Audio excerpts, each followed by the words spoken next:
بسم اللہ الرحمن الرحیم۔ سیدنا غوث اعظم رضی اللہ تعالیٰ عنہ کا تاریخی خطاب۔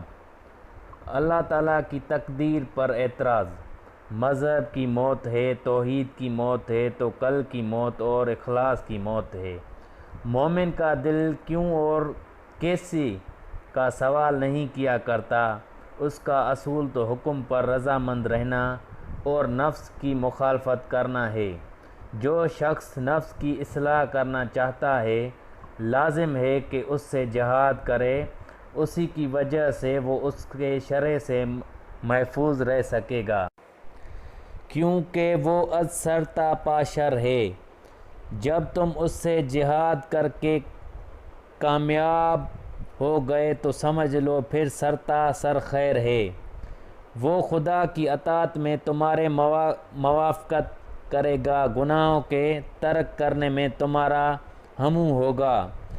اس وقت عیب سے اس کو آواز آئے گی، اے نفس مطمع، اپنے رب کی طرف خوشی اور رضامندی سے لوٹ جا۔ اب اس کی آرزو پوری کی جائے گی، اس کا شر زائل ہو جائے گا۔ مخلوقات میں سے کسی پر مقتصر نہ ہوگا، بلکہ ہر چیز اس پر مقتصر ہوگی اور اسی کے لیے ہوگی۔ ابراہیم علیہ السلام کے ساتھ اس کی نسبت صحیح ہوگی، جنہوں نے نفس کی حکومت سے خروج کیا تھا اور خواہشات کی غلامی سے آزاد ہو گئے تھے۔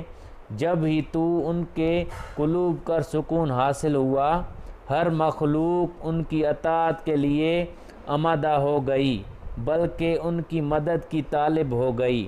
مگر وہ کہتے تھے کہ میں تمہاری مدد نہیں کرنا چاہتا، تم بھی اپنے رب سے مدد لو۔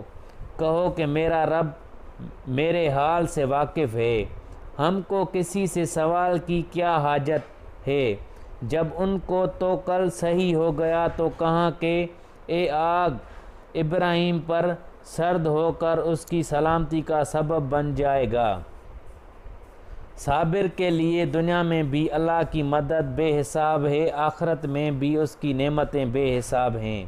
اللہ تعالیٰ فرماتا ہے کہ اللہ صابروں کو بے شمار اجر عطا فرمائے گا۔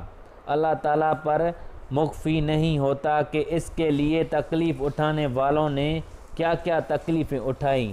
ایک سماعت بھی تم اس کی تکلیف پر گے تو سالوں اس کے لیے لطف و انعام فائدہ حاصل کرو گے۔ ایک گھڑی کا صبر بھی شجاعت ہے۔